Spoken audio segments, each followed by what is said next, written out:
I stood on my own front porch holding my two grandchildren's trembling hands while my husband of 38 years slid divorce papers toward me. Beside him, a woman young enough to be our daughter folded her arms and smiled as though she'd already won. "Pack your things," she said. "This house doesn't have room for a freeloader." I looked from her polished smile to my husband's empty eyes.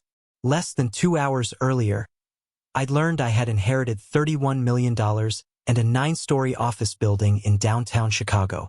The news was still folded inside my cardigan pocket, in a thick cream envelope neither of them had noticed. Instead of crying, I smiled. "What's so funny?" she snapped. I took a slow breath, met her eyes, and answered, "Actually, this house belongs to..." But before I tell you what happened next, you need to understand how an ordinary 63-year-old grandmother ended up standing on that porch with the biggest secret of her life resting quietly in her pocket. My name is Diane Foster, though almost everyone calls me Dee. If you'd met me the week before all this happened, you probably wouldn't have looked twice. I worked 4 mornings a week at Bellwether Fabrics, a small tailoring and alterations shop 2 blocks from our house in Oak Park, Illinois. I loved letting out waistbands for nervous grooms, hemming prom dresses for anxious teenagers, and listening to Mrs. Okafor tell me, every single visit, about her late husband's terrible taste in ties. It wasn't glamorous work, but it gave my hands something honest to do.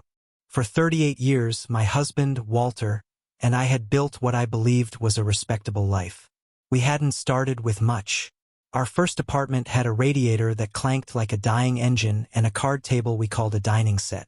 Walter had dreamed of owning a landscaping and hardscaping company, and I believed in him enough to work weekends at a dry cleaner's counter while he built his crews from nothing. There were years I balanced his invoices after the kids were asleep. Years I wore the same winter coat until the lining tore because the company needed a second truck. Years I smiled through worry so Walter wouldn't lose his nerve. Eventually, the business succeeded. People called him a self-made man. I never corrected them. That wasn't because I wanted the credit. I believed back then that marriage wasn't supposed to keep score. Our daughter, Grace, was 36 now. A pediatric nurse raising her son alone after a difficult split from her ex-money was tight for her, though she never complained. She picked up extra shifts and still managed to sew Halloween costumes by hand. Our son, Daniel, was 32 and worked as a junior accountant at a firm downtown. The kind of steady, careful young man who double-checked everything twice, including his own happiness. He used to say numbers didn't lie, only the people reading them did. I thought about that line more than once after everything changed. On the morning my life turned upside down, nothing seemed unusual. I pressed hems until 11, listened to Mrs. Okafor's tie complaints, and helped a flustered bride-to-be pin a bodice that had arrived 2 sizes too big. Around noon, my phone buzzed with an unfamiliar number. I almost let it go to voicemail. Something told me to answer. "Mrs. Diane Foster?" A calm man's voice asked. "This is she. My name is James Coleman. I'm an estate attorney here in Chicago. I'm calling regarding your great-aunt, Miriam Hartley." I nearly dropped a spool of thread. My great-aunt Miriam? Yes, ma'am. I hadn't laid eyes on Aunt Miriam in over 15 years. She was one of those relatives children whisper about at holidays. Sharp-tongued, unmarried, always dressed like she had somewhere important to be, even at 8 in the morning. Family stories claimed she'd quietly bought up parcels of Chicago real estate since the 70s, though nobody in the family seemed to know how much or how far it had gone. She'd drifted from the family gradually after my grandmother passed, sending only a card at Christmas, then eventually not even that. "I'm afraid you've reached me too late," I said quietly. "We haven't spoken in years. I'm sorry to tell you that Miss Hartley passed away 4 weeks ago." I closed my eyes. Even when someone lives a long life on the edges of your own, the news still lands with weight. "I'm very sorry to hear that. There is another reason for my call," he said, and paused. "You've been named the principal beneficiary of her estate." For a moment, I genuinely thought he had the wrong Diane Foster. There must be some mistake. There is no mistake. The will has been reviewed and verified multiple times.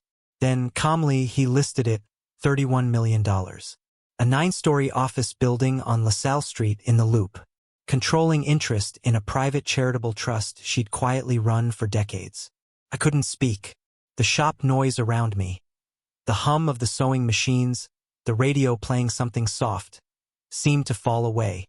Why me? I finally whispered. I can't fully answer that over the phone. Miss Hartley left a personal letter that may explain her reasoning. We'd like you to come to our office tomorrow morning. I gripped the edge of the counter because my knees had gone soft. There is one request, he added. Until the transfer of ownership is finalized, we'd ask for your complete discretion. You have my word. After the call ended, I stood there staring at a rack of half-finished alterations. $31 million. The number didn't feel real. Strangely, I wasn't thinking about vacations or jewelry. My first thought was Grace, who'd never again have to choose between rent and new sneakers for Leo. My second thought was Daniel, who was still paying off a car with a check engine light he refused to have looked at. Then I thought of Walter. Maybe, I thought, this was our chance to finally slow down together. The trip to Door County we talked about for a decade. The cabin we always said we'd rent one October and never had. I finished my shift in a fog before driving to pick up my grandchildren, Ava and Leo, from school. The instant they climbed into the back seat, my worries melted for a moment. Grandma, I got 100 on my spelling test, Leo announced. Ava rolled her eyes. He's told like 4 people already. I got 100, he repeated, delighted with himself. I laughed and promised ice cream soon. Neither of them knew I was quietly picturing college accounts. Fully funded, burdens lifted before they ever had to carry them. As we turned onto our street, I noticed 2 unfamiliar luxury SUVs parked in our driveway. Neither belonged to Walter. Something in my stomach dropped. Grandma? Ava asked softly. Everything's fine, sweetheart. But I already suspected it wasn't. The moment I stepped out of the car, the afternoon felt too still, like the whole block was holding its breath. Ava slid her small hand into mine. Leo reached wordlessly for my other one. Children sense trouble long before adults are willing to admit it exists. Walter stood on the porch. He wasn't alone. Beside him was a woman I'd never met in person, though I recognized her instantly. I'd seen her photos on his phone months earlier, when I'd borrowed it to check the weather and a message notification had bloomed across the screen at the wrong moment. Tall, put together, somewhere in her mid-30s, with the kind of confident posture people learn from getting exactly what they want. Her name was Chloe Bennett. She ran a boutique event planning company that had done 2 of Walter's company Christmas parties. I'd met her name on his calendar more than once and had asked him about it exactly once. Chloe from the party company, he'd said, not looking up from his plate. Handling the spring gala for the chamber. I believed him. After 38 years, trust stops being a decision and becomes a habit. I wished, standing on that porch, that I'd questioned the habit sooner. Several boxes sat stacked beside the steps. My planters had been shoved aside to make room. One box had my name scrawled across the top in thick marker. Diane. Not D. Not Honey. Just Diane. It stung worse than anything either of them said next. Walter folded his arms. You're here. I live here, I said quietly. Chloe offered a smile that never reached her eyes. Let's just get this over with. My heart began pounding harder. I glanced down at my grandchildren. Kids, why don't you wait by Mrs. Alvarez's porch for a few minutes? No, Leo whispered. I want to stay with you. Walter sighed. Impatient. They don't need to be here for this. Then maybe you shouldn't have picked today, I said. He looked away. That small gesture hurt more than shouting would have. Chloe stepped forward with a manila envelope, holding it out toward me. Walter didn't. She did. That told me more about the last year of my marriage than any conversation could have. These are divorce papers, Walter said. No epalegi. No preamble. Just a fact laid on the table like a closing invoice. I filed months ago, he added. I stared at him. Months ago? I wanted everything ready before we talked. Ready, I repeated. Such a tidy word for dismantling a life. When exactly were you going to tell me? When the timing made sense. I nearly laughed. I had spent decades arranging my life around his sense of timing. Waiting for the slow season, waiting for the loan to clear, waiting for retirement. Apparently I had waited too long. Chloe slid her arm through his. The gesture wasn't affectionate. It was possessive. I just think honesty is healthier than pretending, she said, her perfume arriving a full second before she did. Walter stayed quiet. She kept talking as though she'd earned the right to. The truth is, Walter's outgrown this, she said. I looked at him. Is that how you feel? He hesitated only a beat. Yes. 38 years, erased in one syllable. I noticed Ava quietly wiping her cheek. Leo pressed himself against my side. My chest ached, not for myself in that moment, but for them. Children shouldn't have to watch adults behave this way. I crouched down to their height. Would you two do Grandma a favor? Go see if Mrs. Alvarez needs help with her tomato plants. They nodded, hesitant. Mrs. Alvarez, already watching from her yard, hurried over the moment she caught my eye and led them off without a single question. Neighbors who've known you 25 years rarely need one. Only after the children disappeared did I turn back to my husband. Chloe exhaled dramatically. Now that the audience is gone. She crossed her arms. I'll be honest, I wasn't expecting a scene. Her smile widened. Good. You've been living off Walter for years. I blinked. Living off Walter. I had balanced his books, fielded his angriest clients, gone without a proper vacation for a decade so payroll would clear, pawned my mother's ring during the '09 slowdown to cover 2 weeks of wages. And somehow I was the burden. She wasn't finished. You're old enough to know when it's time to move on. Walter still hadn't spoken. She gestured toward the boxes. We packed the essentials. The essentials as though 38 years fit inside 7 cardboard boxes. My photographs? I asked. Walter shifted, uncomfortable. In storage. My mother's china? We didn't think you'd need it. Need it. That china had survived 2 moves, 1 flood, and my mother's own mother before that. Apparently memories no longer counted as necessities. Chloe shrugged. You can buy new dishes. I looked at Walter one more time, hoping, honestly hoping, to catch some flicker of the man I'd married. Instead, I saw exhaustion. Maybe cowardice. Maybe even relief. I never wanted this to get ugly, he muttered. You brought another woman to our front porch. I know. No, I said softly. I don't think you do. Chloe checked her watch, visibly bored. Can we please wrap this up? You need to grab whatever's left and go before dinner. I said nothing. She mistook my silence for surrender. Then she smiled wider. Pack your things. This house doesn't have room for a freeloader. The words hung there in the warm afternoon air. 2 houses down. I heard Mrs. Alvarez's screen door creak open slightly. Walter closed his eyes for half a second. Even he seemed embarrassed, but he still didn't defend me. That was the moment something inside me went strangely calm. Not cold. Not furious. Simply calm. Because once people finally show you exactly who they are, the confusion disappears. All that remains is clarity. I felt the weight of the envelope in my pocket. James Coleman's letter. The estate documents. $31 million. A building downtown. An entire second life waiting a 15-minute drive away. Neither of them knew. Neither of them suspected. And somehow that secret made their cruelty feel almost small. I looked at Chloe, then at Walter, then back at the house we'd bought together 3 decades earlier. Finally, I smiled. It wasn't bitter. It wasn't triumphant, exactly. It was the smile of a woman realizing she wasn't the one about to lose everything. Chloe frowned. What's so funny?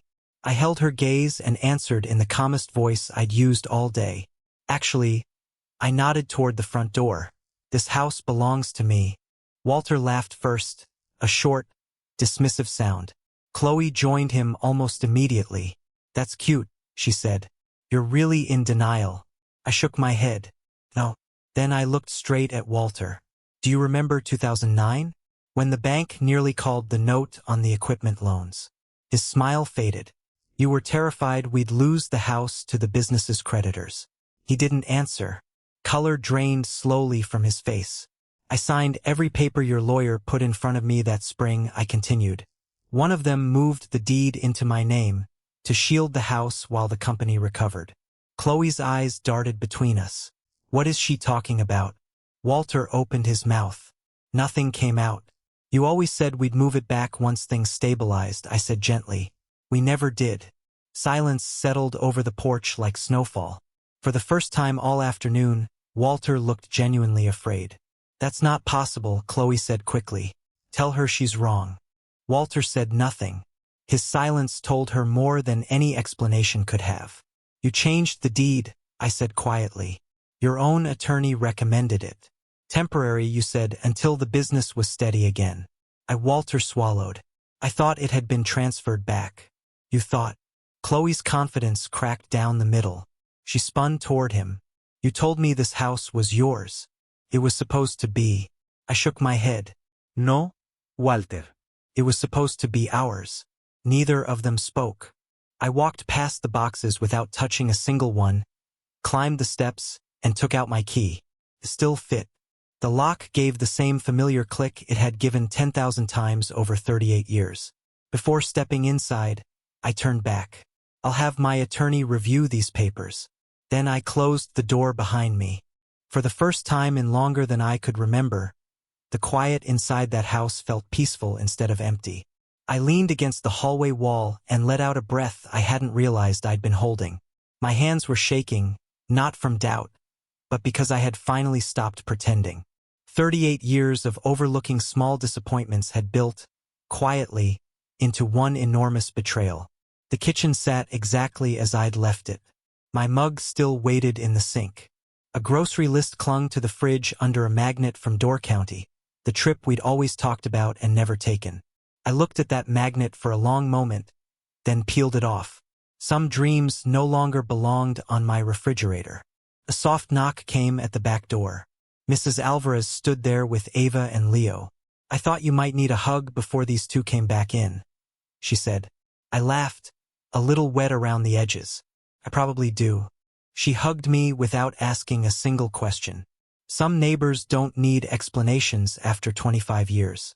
The children ran inside to the family room. Mrs. Alvarez lowered her voice. "Are you all right?" "I will be." That's an odd answer. Surprised me too. She squeezed my hand. "Call if you need anything tonight."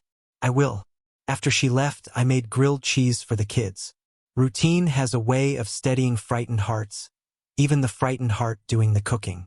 Ava finally asked the question she'd clearly been holding in. "Grandma, are you and Grandpa mad at each other?" I chose my words carefully. Sometimes grown-ups make choices that hurt people. "Did Grandpa hurt you?" "Yes." She looked down at her plate. "Will you still be my grandma?" I reached across and touched her cheek. Nothing in this world could ever stop that. She smiled for the first time since we'd pulled into the driveway, a smile that reminded me exactly why I couldn't let bitterness take root. The children stayed the night in the guest room. Walter didn't come back. Around 9, my phone rang with the same Chicago number from that morning. "Mrs. Foster," James Coleman said. "I wanted to confirm tomorrow's appointment. I'll be there. There are several documents that will need your signature. And Miss Hartley's personal letter is ready for you as well."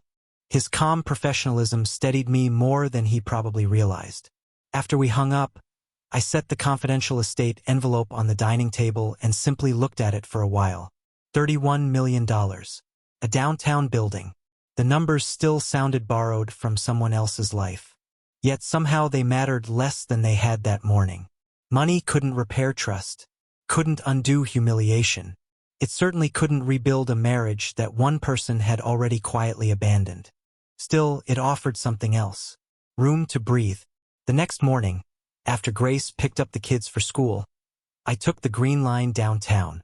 I'd made that trip dozens of times over the years, usually for the theater or a museum exhibit. This time felt entirely different. As the skyline rose past the windows, I wondered how many times Aunt Miriam had looked at these same buildings while quietly deciding my future without a word to anyone. The law office occupied the 18th floor of a limestone building near Millennium Park. Everything inside spoke of understated success. Dark wood, fresh flowers, hushed conversation. A receptionist greeted me warmly. "Mrs. Foster, Mr. Coleman is expecting you." James Coleman looked to be in his early 60s, silver-haired, wearing a gray suit and kind, tired eyes. He shook my hand. "My condolences again for your loss." "Thank you." He led me into a conference room overlooking the river. Several folders waited on the table, neatly squared. "Shall we introduce you to your new responsibilities?" he said with a gentle smile. The next 2 hours dissolved into signatures, explanations, and numbers too large to feel entirely real. Aunt Miriam's estate was even more meticulously organized than family gossip had ever suggested.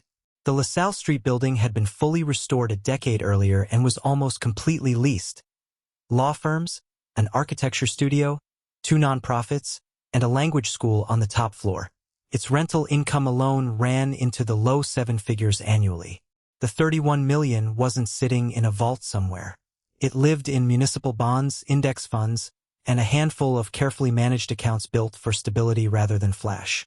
Then came the trust. It funded adult literacy programs, emergency housing grants, and small community libraries across Cook County. I smiled. She cared about libraries. Mr. Coleman smiled back. That somehow made perfect sense to everyone who knew her. Finally, he opened one last folder. "This is Miss Hartley's personal letter." My name was written across the envelope in tight, elegant cursive. My hands trembled slightly as I unfolded the pages. "Dear D, if you're reading this, then I've finally run out of time. You're probably wondering why I chose you. The answer is simpler than you'd expect." I watched. I frowned. Watched. Mr. Coleman nodded. "She thought that word might surprise you." I kept reading. "A family doesn't reveal itself at weddings or holidays. It reveals itself on ordinary Tuesdays. I watched you visit your grandmother when everyone else made excuses. I watched you quietly help neighbors who could never repay you.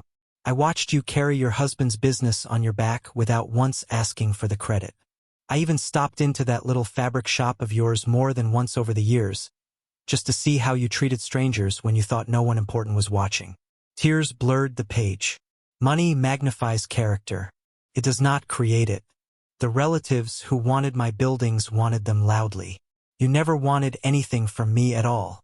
That is exactly why you've earned them. By the final paragraph, I was crying openly.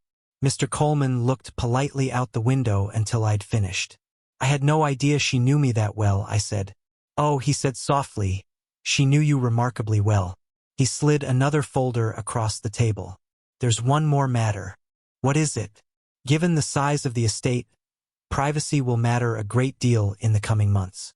News of the settlement will eventually become public." "I understand. I'd recommend saying as little as possible until you're ready." I nodded. There was one more secret I intended to keep entirely to myself for now. Walter still had no idea that while he believed he was divorcing a woman with a modest pension and a part-time job at a tailor shop, he had, in fact, walked away from someone whose entire life had just been rewritten. And I wasn't yet sure that knowledge would ever come from me. The first thing I did after leaving Mr. Coleman's office wasn't shopping.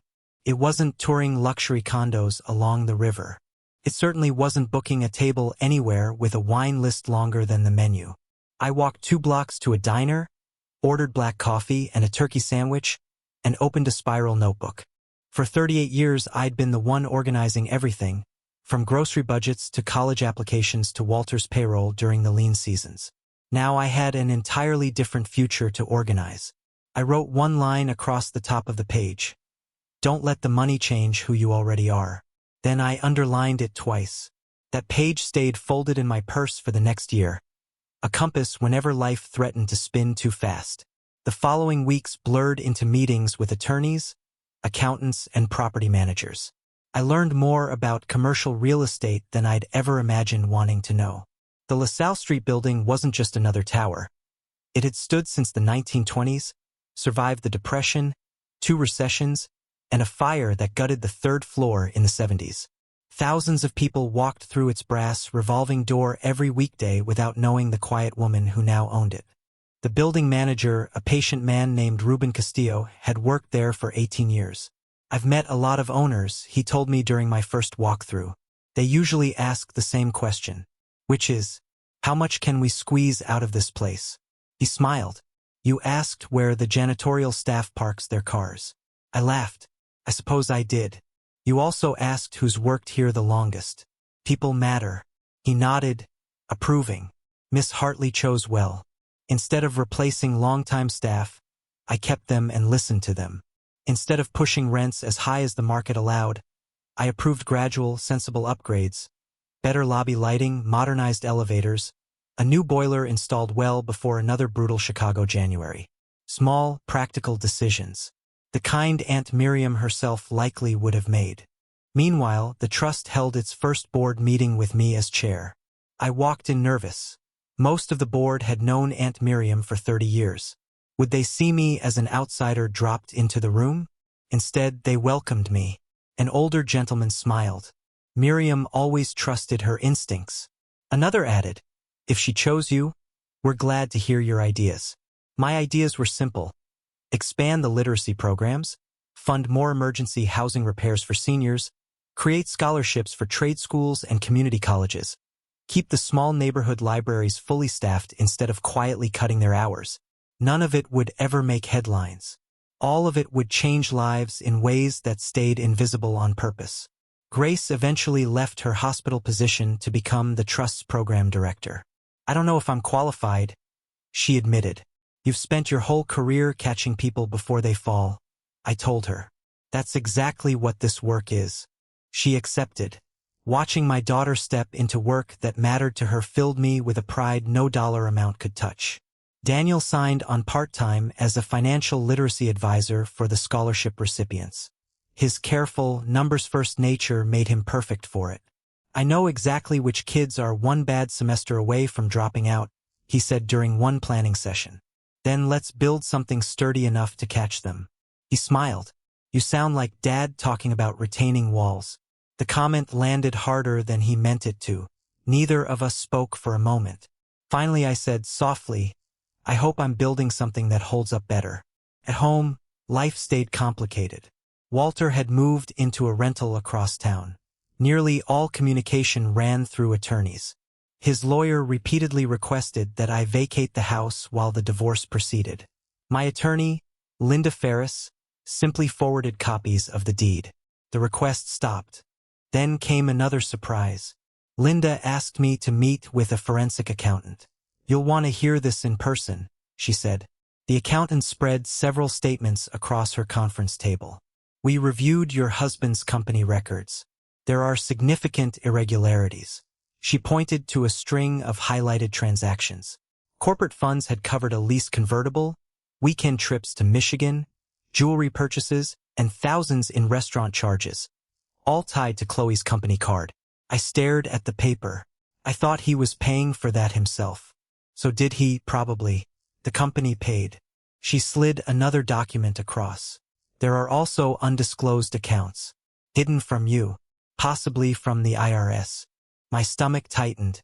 My marriage hadn't simply ended because Walter fell for someone else. It had been quietly hollowed out underneath me for longer than I wanted to know. Missing funds, loose bookkeeping, contracts that bent suspiciously in favor of certain subcontractors. "Mrs. Foster," the accountant said carefully, "I want to be clear, we're not accusing anyone of a crime. I appreciate that. But these records deserve a closer look. Then let the records speak for themselves." That became my approach. No anonymous calls. No revenge campaigns. No public accusations. If Walter had broken the law, the truth would surface through the proper channels on its own. I had no desire to destroy him. I simply refused to keep protecting him. Months later, a local business paper finally reported that Miriam Hartley's estate had been settled. The mystery around it dissolved overnight. My photo ran beside an article focused mostly on the Trust's growing literacy and housing initiatives. Not on the money. I appreciated that more than I expected to. Late that afternoon my phone rang. "Walter." I let it go to voicemail. It rang again. Then a third time. Finally I answered. "D." His voice sounded unlike anything I'd heard from him before. "You inherited Miriam Hartley's estate." I said nothing. I just saw the article. Another long silence. "I didn't know." "No," I said quietly into the empty kitchen. "You didn't."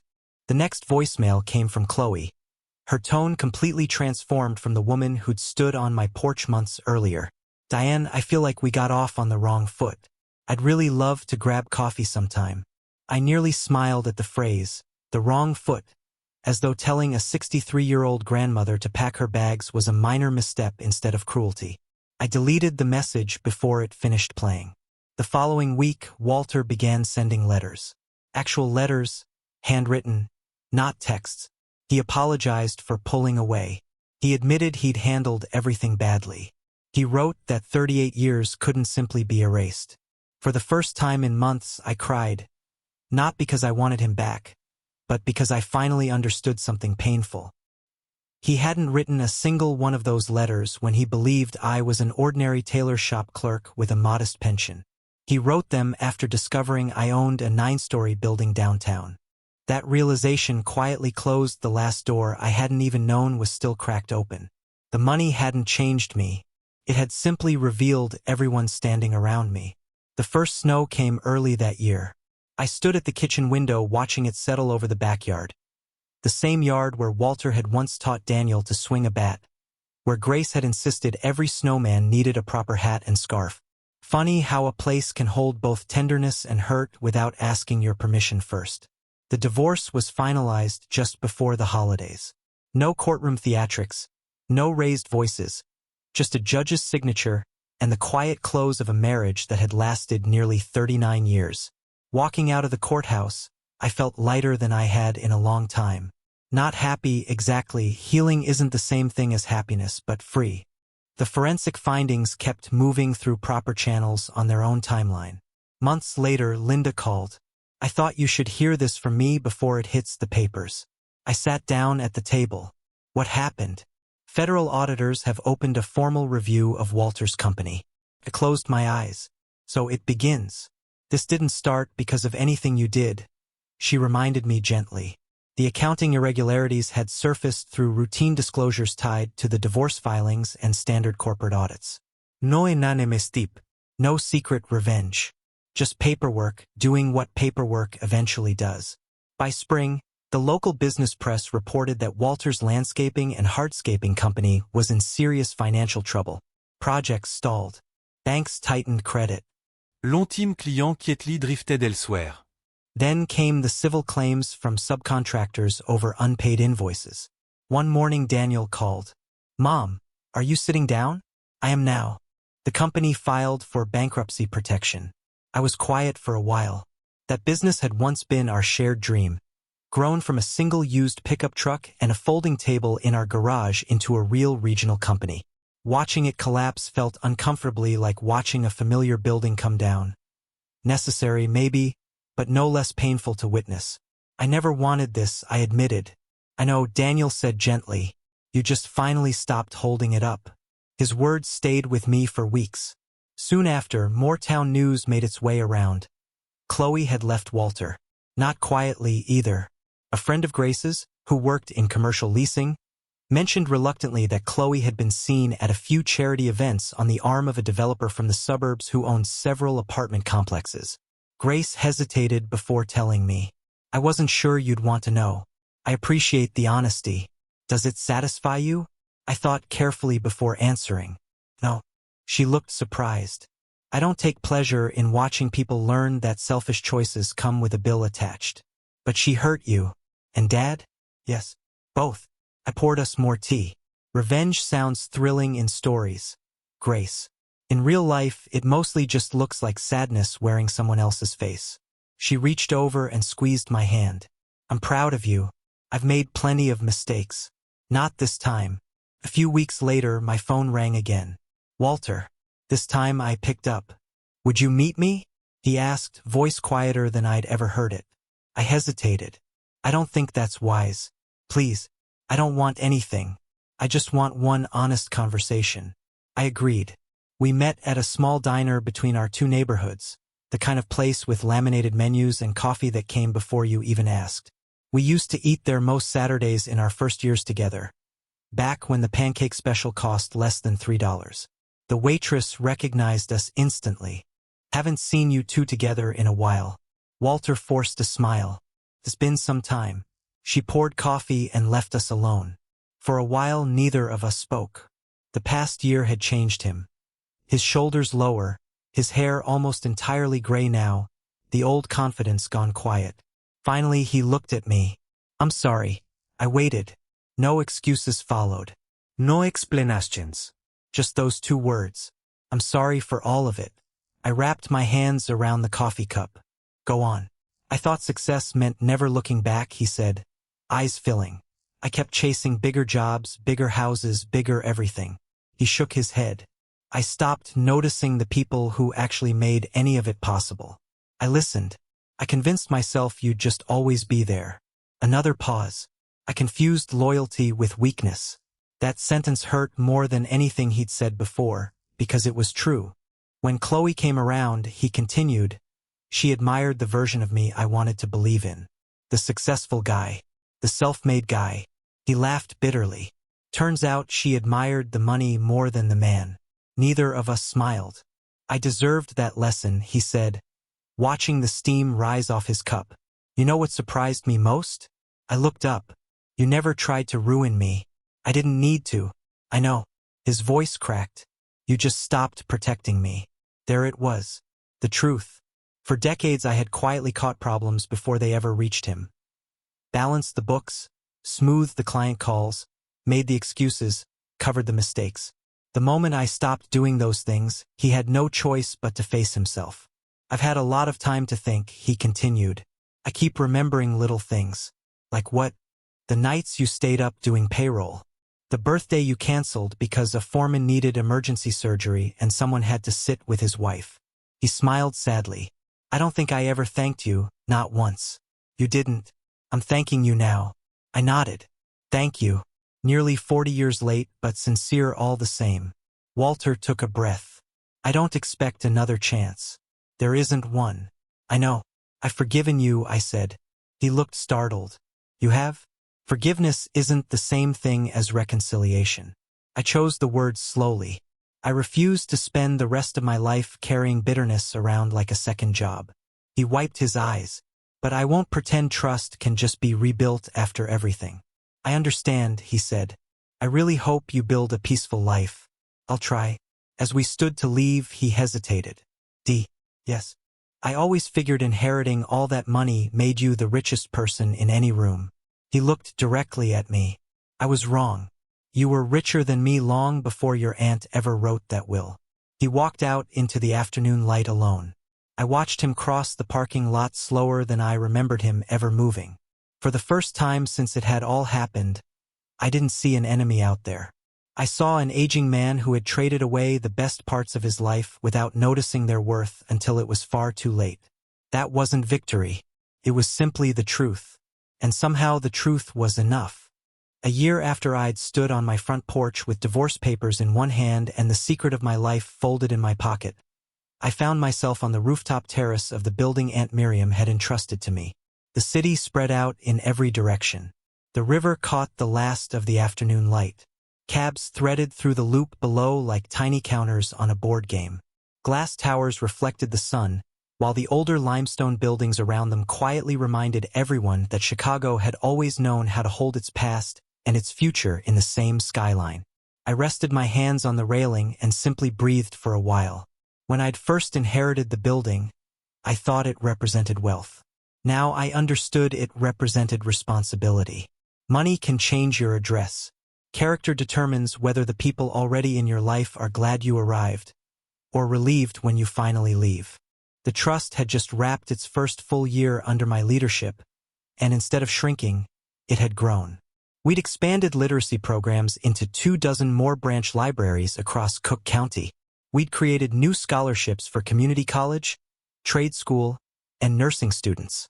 We'd partnered with a nonprofit that repaired homes for low-income seniors so they could stay safely in the neighborhoods they'd spent their whole lives building. One of my favorite projects converted an unused floor of the LaSalle building into a resource center. Veterans met there weekly for job counseling. Retirees attended free workshops on budgeting and Medicare. Small community groups finally had a real, affordable meeting space downtown. Whenever I walked those halls and heard laughter drifting out of the conference rooms, I thought of Aunt Miriam.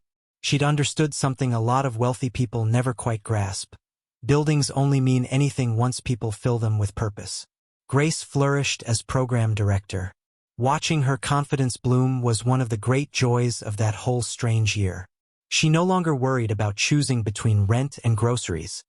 She spent her days finding families opportunities they'd never dared imagine. One evening, she stopped by the house carrying a stack of scholarship applications. "Mom, do you realize we awarded over 200 scholarships this year? I was hoping you'd tell me." She laughed. "You always pretend you don't already know the number. I like hearing you say it out loud." She sat beside me at the table. "I think Aunt Miriam would be proud." "I hope so." Daniel kept teaching himself into the trust's work on evenings and weekends, but refused, despite my gentle nudging, to leave his day job. "Some work isn't supposed to make you rich," he told me one afternoon. "It's supposed to make you useful."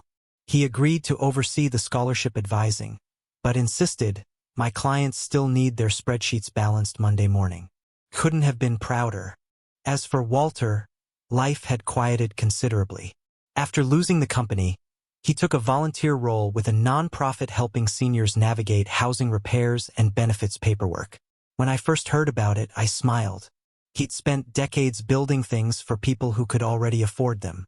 Now he spent his days helping people who couldn't afford much of anything keep a roof over their heads. There was something almost poetic about that. Family gatherings slowly stopped feeling like minefields. The first Thanksgiving after the divorce was stiff and careful, everyone measuring their words. The second was easier.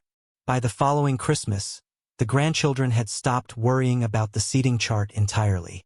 Children have a way of pulling adults back toward normal, whether the adults are ready or not. The following spring, Grace threw a birthday party for Leo, who'd just turned 11. The backyard filled with balloons, folding chairs, burgers on the grill, and grandkids chasing each other barefoot through the grass. Walter arrived carrying a carefully wrapped present. He caught my eye across the yard. I smiled politely. He smiled back. No bitterness left in either direction. No pretending the past hadn't happened. Just two older people who'd learned that peace sometimes looks entirely different from the future either of them had once pictured. Later that afternoon, Ava, now 13, wandered over and sat beside me under the oak tree. "Grandma?" "Yes, sweetheart. Can I ask you something?" "Of course." "Were you ever really angry at Grandpa?" I looked across the yard, where Walter was helping Leo assemble a telescope, laughing as the boy pointed it backward at his own shoe. I watched them a moment before answering honestly. "Yes, really angry. For a long time." "What changed?" I thought about it carefully. If I'd stayed angry forever, I would have let his mistakes keep steering my life long after he was out of it. She considered that. "So forgiving someone doesn't mean what they did was okay." "No, it means you refuse to let what they did decide who you become." She nodded slowly. "I think I understand. I hope you won't need that lesson for a long, long time." She hugged me. "I'll remember it anyway." That evening, once everyone had gone home, I found Aunt Miriam's letter again in my desk drawer, the paper soft from being unfolded so many times. One line still rose above the rest. "Money magnifies character. It does not create it." She had been right. Walter's money had magnified his pride. Chloe's ambitions had magnified her greed. My inheritance had simply magnified the values I'd spent a lifetime quietly trying to live by. The fortune hadn't rescued me from anything. It had only handed me more opportunities to keep being the person I already wanted to be. As the sun dropped low, I drove into the loop one more time that evening. I rode the elevator to the roof and stepped out onto the terrace. The sky had turned that particular shade of orange and violet Chicago seems to save for its best evenings. Far below, a million ordinary lives hurried through one more ordinary day, none of them aware of the woman watching from above. I smiled. A year earlier, I had believed the greatest gift I'd received was $31 million and a building on LaSalle Street. Couldn't have been more wrong. The greatest gift was discovering that my worth had never once depended on my husband's opinion of me, or my bank balance, or anyone else's approval at all. It had come from the quiet choices I'd made across an entire lifetime. The choice to work hard, to love without keeping score, to forgive without forgetting, to protect the people I loved, and to stay kind without ever becoming naive about it. Those choices turned out to be the richest inheritance of all. If this story stayed with you, Take a moment to think about the people who have quietly stood beside you through your own ordinary years. Sometimes they're the treasures we don't fully recognize until life decides to test us.